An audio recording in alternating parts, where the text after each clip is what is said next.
Preachers and self-styled doomsayers have been speculating when the second coming would happen ever since Jesus Christ said that only God knows the day or hour of it.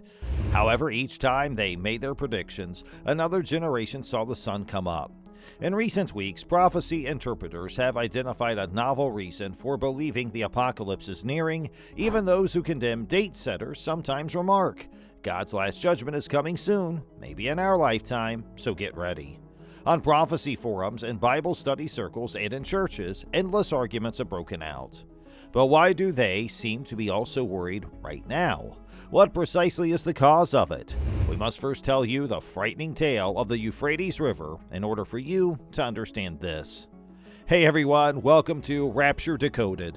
You've come to the right place if you want to find out more about the biblical apocalypse. We've created this useful introductory video just for you. You never know when you might need it. We'll be looking at the book of Revelation and the Bible as a whole, viewed from a secular, non-religious standpoint. The book is highly symbolic and certainly wasn't meant to be interpreted literally. As a result, at various points throughout the video, we'll elaborate what some of the symbolism might represent using the interpretations of biblical historians. And now, let's start decoding. Along the banks of the Euphrates, numerous civilizations have flourished, especially in the past. One of the most notable of these civilizations was the Mesopotamian Empire.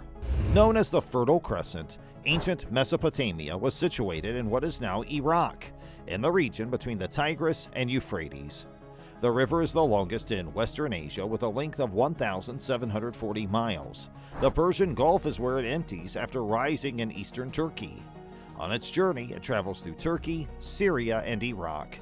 The Euphrates River travels through several distinct vegetation zones. The Euphrates Basin still has some of the old vegetation, despite the fact that millennia of human habitation have drastically changed the environment in most areas. With peak flows occurring from April to May, the Euphrates receives the majority of its water from precipitation and snowmelt. It's likely that you've heard of Babylon. A former showcase for Babylon's water management techniques was this section of the river. The enormous Babylonian kingdom was centered in Babylon. The city, which had its beginnings as a little harbor on the Euphrates River, was built more than 4,000 years ago, and its ruins are now in Iraq. A great city in the ancient world, Babylon expanded during Hammurabi's control. The Treaty of Lausanne in 1923, which divided the Ottoman Empire, redrew the borders in Southwest Asia after World War I. In accordance with the terms of the treaty, the three riparian states along the Euphrates River, at the time Turkey, France for its mandate in Syria, and the United Kingdom for its mandate in Iraq, had to come to an understanding regarding the use of its water and the development of any hydraulic infrastructure. A 1946 agreement between Turkey and Iraq stipulated that Turkey would inform Iraq of any hydraulic modifications made to the Tigris-Euphrates River system, and Iraq would be allowed to construct dams on Turkish soil to control the Euphrates flow. With the successful execution of the Southeastern Anatolia Project, or GAP, in the 1970s, Turkey set out on an extensive program to utilize the Tigris and Euphrates rivers for irrigation and the generation of hydroelectricity, as well as to provide economic stimulation to the country's southeastern districts. Within just a year of one another, Turkey and Syria completed their first dams on the Euphrates, the Keben Dam and the Topka Dam, and reservoir filling started in 1875. The river flow toward Iraq plummeted from 15.3 cubic kilometers in 1973 to 9.4 cubic kilometers in 1975, at the same time as the region faced a prolonged drought. Iraq threatened to bomb the Topka Dam as a result, setting off a global crisis. Syria and Iraq eventually entered into negotiations for a deal when Saudi Arabia and the Soviet Union intervened. Each bordering nation's ecology and society have been significantly impacted by the construction of dams and irrigation systems on the Euphrates. Since then, 382 communities have been affected by the construction of dams as part of GAP in the Euphrates and Tigris basins, and nearly 200,000 people have been evacuated. The water level in the Euphrates River has, however, fallen to extremely low levels in recent years. Less than 200 cubic meters per second, or less than half of the volume agreed upon by the two countries in 1987, are flowing from Turkey into Syrian territory at this time. The Euphrates River has dried up significantly, as seen in photos taken along its banks. These locations, which were once crucial to the life of the area, have now turned into desert regions.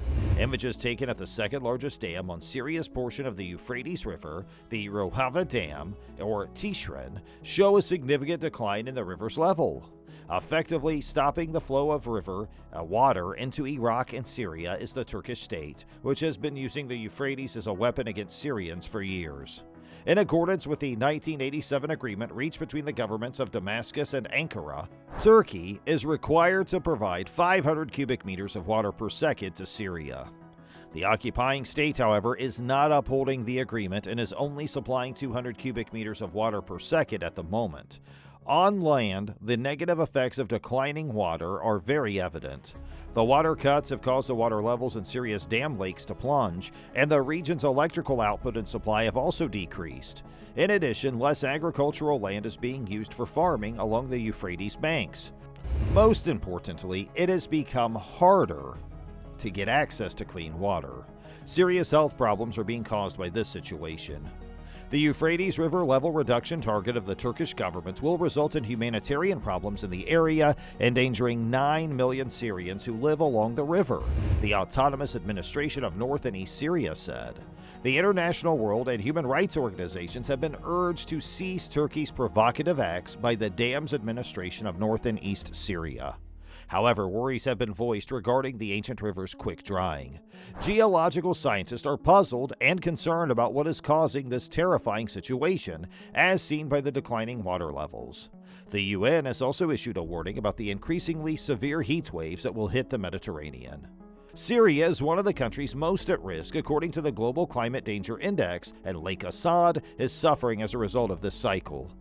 The fact that the river is drying up has only a few logical explanations, leading some to believe that this phenomenon is tied to the biblical book of Revelation.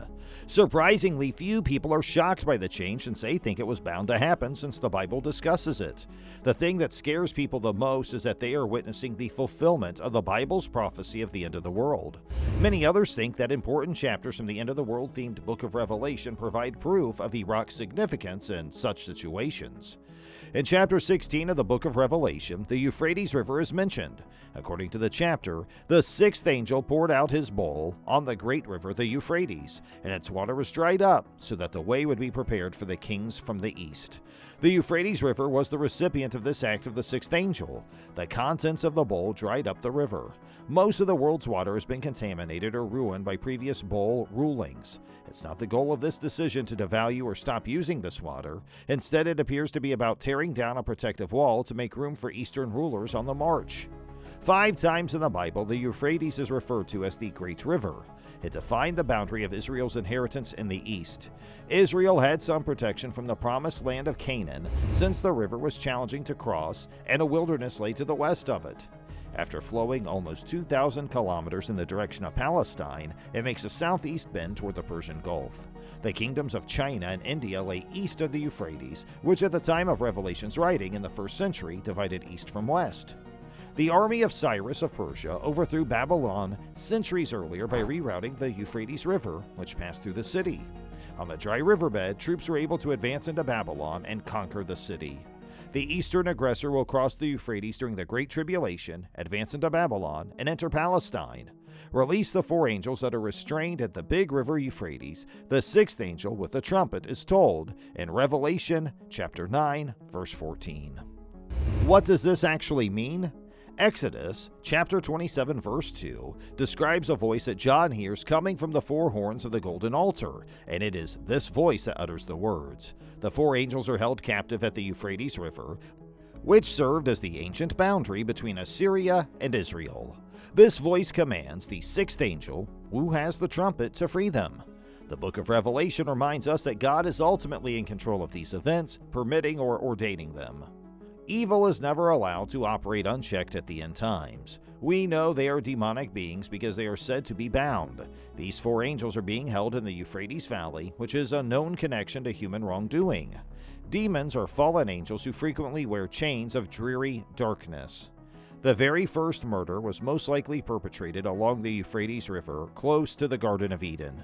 It's possible that recent reports of odd sounds allegedly coming from the drying river's depths were made in an effort to support this passage. The notion that the current circumstances herald Christ's second return to vanquish his adversaries and establish his heavenly kingdom is strengthened by this. On the grounds of UMA, Watchman Ministries pastor Joseph Kabuleta recently held the Watchers Conference, during which he cautioned Ugandans to keep an eye out for the world's final days. Joseph Kabuleta began his presentation at the 2022 Watchers Conference on September 17th by saying, "Today, we are here to tell you things that are going to shock you." He did just that, untangling the web of Bible prophecy and providing indisputable proof of various end-time biblical prophecies materializing in our time. One of the most recent end-time predictions to come true is the Dead Sea's resurrection. The dead water, which is the saltiest sea in the world, is uninhabitable for marine life and is unsuitable for the survival of any plant or animal life. But God forewarned that the prophet Ezekiel in Ezekiel 47 that the water would turn fresh and be inhabited by living beings. When freshwater ponds with fish were found on its banks in 2016, this prophecy came to pass. Kabuleta went on to describe in more detail the apocalyptic battle that will take place along the Euphrates River in the last days, as predicted in Revelation 9 and Ezekiel 38. According to the Bible, the war will involve nations along the Euphrates River, including Turkey, Syria, Iraq, Saudi Arabia, Kuwait, and Iran, as well as the countries referred to as Gog and Magog, that's the former Soviet Union, Russia, and China, who will band together to form a military force of 200 million soldiers and wage war against Israel.